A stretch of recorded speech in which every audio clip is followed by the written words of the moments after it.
মৰমৰ ছাত্ৰ ছাত্ৰীসকল, চতুৰ্থ শ্ৰেণীৰ ছাত্ৰ ছাত্ৰীসকলৰ পৰিৱেশ কিতাপৰ যিটো 5 নম্বৰ পাঠ আছে আহাৰৰ প্ৰয়োজনীয়তা, এই পাঠটো আজি তোমালোকৰ লগত আলোচনা কৰিম। ইয়াৰ যিখিনি প্ৰশ্ন উত্তৰ আছে সেইখিনিও আলোচনা কৰিম। এতিয়া চাওঁ আমি কি কাৰণে আহাৰ খাব লাগে। যে আহাৰ খালে কি হয়, আহাৰে আমাক কাম কৰিবলৈ শক্তি দিয়ে, লগতে আহাৰে আমাক শৰীৰৰ বৃদ্ধি হোৱাত সহায় কৰে, লগতে আহাৰে আমাক বিভিন্ন ধৰণৰ বেমাৰ আজাৰৰ পৰাও আমাক ৰক্ষা কৰে। ইয়াত কিছুমান খাদ্যবস্তু দিছে, আমি দেখিছোঁ ভাত, আলু, ৰুটি, তাৰপিছত কল, কঁঠাল, এইবোৰ হৈছে কিছুমান খাদ্যবস্তু। এই খাদ্যবস্তুবোৰে কিছুমানে কি কৰে, আমাৰ শৰীৰত বৃদ্ধি হোৱাত সহায় কৰে, আমাক শৰীৰৰ শক্তি যোগায়। এতিয়া আমাৰ শৰীৰত আহাৰত বিভিন্ন ধৰণৰ পুষ্টিকৰ উপাদান থাকে। আমি খোৱা আহাৰত বিভিন্ন ধৰণৰ পুষ্টিকৰ উপাদান থাকে। এই পুষ্টিকৰ উপাদানবোৰক আহাৰৰ পৰিপোষক বুলি কোৱা হয়। এতিয়া এইবোৰ যে খাদ্যবস্তু আছে, খোৱা বস্তু আছে, এইবোৰৰ পৰা আমাৰ বিভিন্ন ধৰণৰ পুষ্টিকৰ উপাদান আমাৰ শৰীৰে পায়, আৰু সেই পুষ্টিকৰ উপাদানবোৰক কি বুলি কোৱা হয়, পৰিপোষক বুলি কোৱা হয়। এতিয়া ইয়াত লিখিছে এই পুষ্টিকৰ উপাদানবোৰক পৰিপোষক বোলা হয়। আমাৰ আহাৰত থকা পৰিপোষকসমূহ হ'ল শৰ্কৰা বা কাৰ্বহাইড্ৰেট, প্ৰ'টিন, চৰ্বি, ভিটামিন, খনিজ লৱণ আৰু পানী। এইকেইটা হ'ল আমাৰ শৰীৰত থকা আহাৰত থকা পৰিপোষক। কেইটা আছে? শৰ্কৰা বা কাৰ্বহাইড্ৰেট, প্ৰ'টিন, চৰ্বি, ভিটামিন, খনিজ লৱণ আৰু পানী। এতিয়া এই চিত্ৰত যিখিনি দিছে আমাক ভাত, ৰুটি, আলু, মিঠা আলু, ৰঙা আলু, কল, মৌজোল, আখৈ, এইবোৰৰ পৰা আমি শৰীৰে কাম কৰিবলৈ শক্তি পায়। গতিকে এইবোৰক শৰ্কৰা বা কাৰ্বহাইড্ৰেট সমৃদ্ধ খাদ্য বোলা হয়। এইকেইটা যিকেইটা ইয়াত ছবিয়ে দেখিছোঁ আমি, আলু, ভাত, ৰুটি, পকা কল, মিঠা আলু, তাৰপিছত কল, চিৰা, মুড়ি, পকা কঁঠাল, এইবোৰৰ পৰা আমি কি হয়, এইবোৰ খাদ্যত বিশেষ প্ৰধানকৈ শৰ্কৰা বেছি পৰিমাণে থাকে। এইবোৰৰ পৰা আমি কাম কৰিবলৈ শক্তি পাওঁ। গতিকে এইবোৰক কোৱা হয় শৰ্কৰা বা কাৰ্বহাইড্ৰেট সমৃদ্ধ খাদ্য। এতিয়া কিছুমান খাদ্য, পিছত আমি এই খাদ্যখিনি চাওঁ। ইয়াত আছে মাংস, কণী, গাখীৰ, মটৰ, এইবোৰ হৈছে এই খাদ্যবোৰে কি কৰে, আমাৰ শৰীৰক বৃদ্ধি হোৱাত সহায় কৰে, আৰু এইবোৰক কোৱা হয় প্ৰ'টিনজাতীয় খাদ্য। কিছুমান খাদ্যই আমাৰ শৰীৰৰ গঠন আৰু বৃদ্ধিত সহায় কৰে।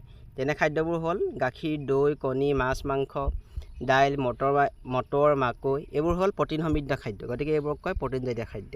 তাৰপিছত পিছৰ ছবিকেইটা চাওঁ আমি, এইবোৰ তেল, বাদাম, মাখন, এইটো নাৰিকল, এইবোৰ হৈছে চৰ্বিজাতীয় খাদ্য। এইবোৰৰ পৰা পোৱা শক্তি আমাৰ শৰীৰত চৰ্বি হিচাপে জমা হৈ থাকে, আৰু প্ৰয়োজনীয় সময়ত শৰীৰে এই সঞ্চিত শক্তি আমাক সহায় কৰে। এইবোৰ হ'ল চৰ্বিজাতীয় খাদ্য বা তেলজাতীয় খাদ্য। তাৰপিছত চাওঁ আমি, এতিয়া ইয়াত এইবোৰ যিখিনি ছবি দেখিছোঁ, কেৰেলা, কলডিল, মাটিকঁঠাল, গাজৰ, জলফাই, আমলখি, এইবোৰে কি কৰে, এই খাদ্যবোৰে আমাক শৰীৰক বিভিন্ন ধৰণৰ বেমাৰ আজাৰৰ পৰা ৰক্ষা কৰে। এইবোৰক কয় ভিটামিনজাতীয় খাদ্য। ইয়াত দিছে আমাক গাজৰ, বিলাহী, নেমু টেঙা, তিতা কেৰেলা, ছজিনা, জিকা, কাচকল, কলডিল, এইবোৰে কি কৰে, আমাক বিভিন্ন ধৰণৰ বেমাৰ আজাৰৰ পৰা আমাৰ শৰীৰটোক ৰক্ষা কৰে। গতিকে এইবোৰক কোৱা হয় ভিটামিনজাতীয় খাদ্য।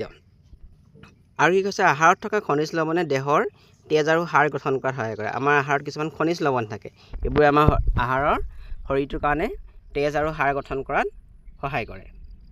এতিয়া ইয়াত কিছুমান খাদ্য দিছে ক্ৰিয়াকলাপ 1ত, যে সৰিয়হ, ঢেকীয়া শাক, সুমথিৰা টেঙা, পিঠা, লেচেৰা মাহ, মিঠা আলু, জলফাই, পালেং শাক, তিল, গুড়, কাজু বাদাম, মাটিমাহ, ব্ৰেড, পনীৰ, সান্দহ, এইবোৰ কোন কোন জাতীয় খাদ্য আমি ইয়াত ভাগ কৰি লিখিব লাগে। ইয়াত লিখি থৈছোঁ আমি। শৰ্কৰা জাতীয় খাদ্য কি কি হ'ব? পিঠা, মিঠা আলু, ব্ৰেড, গুড়, সান্দহ। প্ৰ'টিনজাতীয় খাদ্য হ'ব লেচেৰা মাহ, মাটিমাহ, পনীৰ। চৰ্বিজাতীয় খাদ্য হ'ব সৰিয়হ, তিল, কাজু বাদাম। ভিটামিন আৰু খনিজ লৱণজাতীয় খাদ্য হৈছে ঢেকীয়া শাক, জলফাই, সুমথিৰা টেঙা আৰু পালেং শাক। এইখিনি তোমালোকে লিখি ল'ব পাৰিবা।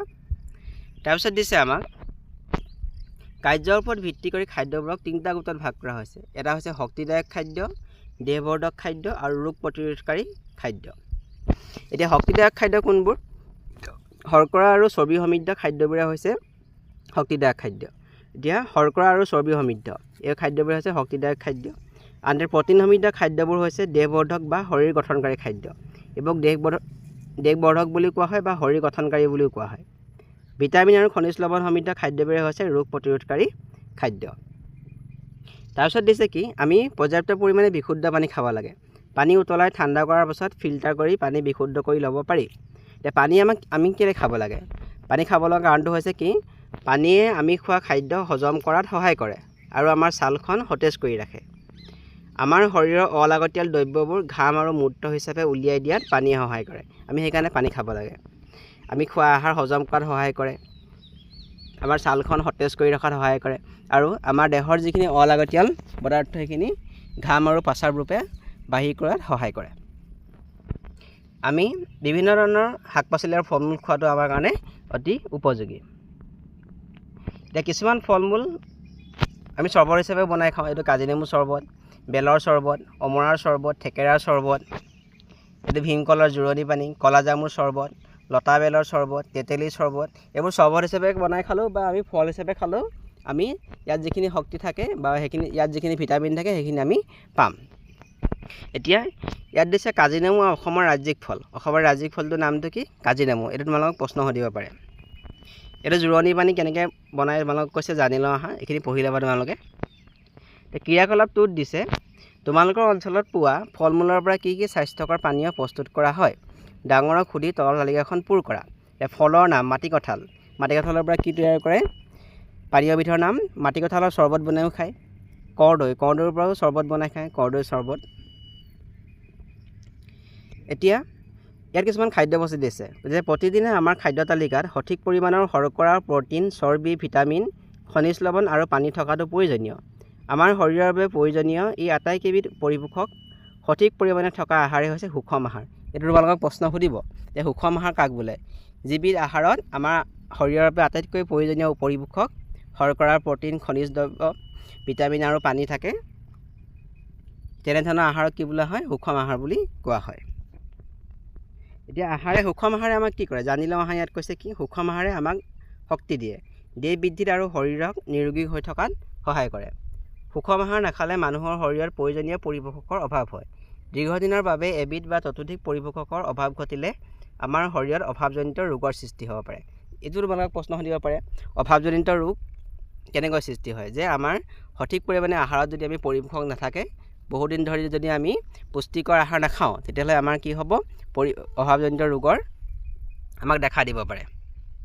এতিয়া থলুৱা খাদ্য অন্তৰ্ভুক্ত কৰি সুষম আহাৰৰ থালি এখন প্ৰস্তুত কৰে। ইয়াত থলুৱা খাদ্য, ইয়াত দেখিছোঁ আমি জলপান আছে, এইবোৰ মাছৰ টেঙাৰে বনাইছে, এইবোৰ পিঠা আছে, এইটো নাৰিকলৰ লাডু আছে।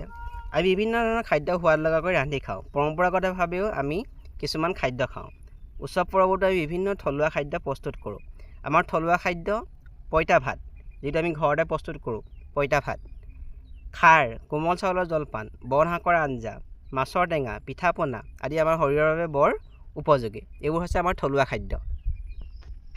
এতিয়া খাদ্য কেনেকৈ প্ৰস্তুত কৰা হয়? ইয়াত দেখিছে কিছুমানে জুইত বনাইছে, কিছুমানে এইটো অভেনত বনাইছে, প্ৰস্তুত কৰিছে। খাদ্য প্ৰস্তুত কেনেকৈ কৰিছে দেখাইছে ইয়াত।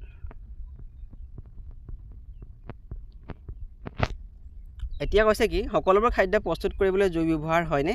জুই ব্যৱহাৰ নকৰাকৈ প্ৰস্তুত কৰা খাদ্যৰ নাম লিখা। কিছুমান খাদ্য জুই ব্যৱহাৰ নকৰে। ইয়াত দিছে খৰি, কেৰাচিন, কয়লা, ৰন্ধন গেছ, গোবৰ গেছ আদি ইন্ধন হিচাপে ব্যৱহাৰ কৰি খাদ্য ৰন্ধা হয়। এতিয়া খাদ্য ৰান্ধিবলৈ আমি খৰি ব্যৱহাৰ কৰোঁ ইন্ধন হিচাপে, কেৰাচিন, কয়লা, ৰন্ধন গেছ, গোবৰ গেছ আদি ব্যৱহাৰ কৰোঁ আৰু সৌৰশক্তিকো ইন্ধন হিচাপে ব্যৱহাৰ কৰি সৌৰ কুকাৰত খাদ্য ৰন্ধা কৰিব পাৰি। এতিয়া সৌৰ শক্তি মানে হ'ল সূৰ্যৰ পোহৰ। সূৰ্যৰ পোহৰো শক্তি হিচাপে ইন্ধন হিচাপে ব্যৱহাৰ কৰি সৌৰ কুকাৰত খাদ্য ৰান্ধিব পাৰি। ইয়াৰ দৰে জৈৱিক ইন্ধনৰ ব্যৱহাৰ হ্ৰাস হয়। প্ৰাকৃতিক ইন্ধনৰ দৰে সৌৰশক্তিয়ে পৰিৱেশ প্ৰদূষণ নকৰে আৰু সৌৰশক্তিয়ে পৰিৱেশ প্ৰদূষণ নকৰে। আধুনিক বৈদ্যুতিক সা সৰঞ্জাম যেনে ইণ্ডাকশ্যন, অভেন, মাইক্ৰ'ৱেভ আদি ব্যৱহাৰ কৰিও আজিকালি খাদ্য প্ৰস্তুত কৰিব পাৰি। ইয়াত ছবি দেখাই দিছে, এইবোৰ ইণ্ডাকশ্যন, মাইক্ৰ'ৱেভ, অভেন, এইবোৰ হ'ল বৈদ্যুতিক সা সৰঞ্জাম যিবোৰত আমি খাদ্য প্ৰস্তুত কৰোঁ। ইয়াত দিছে জানি লওঁ আহা। ৰন্ধন কাৰ্যক বৃত্তি হিচাপে লৈ আৰ্থিকভাৱে স্বাৱলম্বী হ'ব পাৰি। এনে বৃত্তিধাৰী লোকসকলক চেফ বুলি কোৱা হয়। যিসকলে খাদ্য সামগ্ৰী প্ৰস্তুত কৰে তেওঁলোকক কি বুলি কোৱা হৈছে? চেফ। এতিয়া কিছুমান খাদ্য সামগ্ৰী আমি বজাৰত পাওঁ, যেনে শীতল পানীয়, chips, pakora, burger, Maggi, pizza আদি সোৱাদযুক্ত হ'লেও আমি অধিক পৰিমাণে খোৱাটো আমাৰ শৰীৰৰ বাবে অপকাৰী। এইবোৰ খাদ্যক বোলা হয় জাংক ফুড। এই খাদ্যবোৰ খালে আমাৰ শৰীৰৰ কোনো উপকাৰ নহয়, আৰু সেইবোৰ খালে আমাৰ কি হয়, লাহে লাহে বেছিকৈ খালে আমাৰ কি হয়, অপকাৰহে হ'ব বিভিন্ন ধৰণৰ। এনেবোৰ খাদ্যত অত্যাধিক পৰিমাণে তেল, নিমখ, চেনি আৰু মছলা থাকে, আৰু এইবোৰ কি বুলি কোৱা হয়, জাংক ফুড। বেছি চৰ্বিযুক্ত জাংক ফুড খোৱাৰ ফলত আমাৰ শৰীৰত বেছি চৰ্বি আৰু মেদ জমা হৈ মেদবহুলতাই দেখা দিব পাৰে। এতিয়া চৰ্বিযুক্ত জাংক ফুড খোৱাৰ ফলত কি হ'ব, আমাৰ শৰীৰত চৰ্বি জমা হৈ মেদবহুলতা দেখা দিয়ে। মেদবহুলতা মানে হ'ল কি, আমাৰ ইয়াৰ ফলত শৰীৰৰ ওজন অস্বাভাৱিকভাৱে বৃদ্ধি পায়, শৰীৰৰ ওজন বহুত বৃদ্ধি পায়। এনেধৰণৰ খাদ্য আমি খোৱা অনুচিত।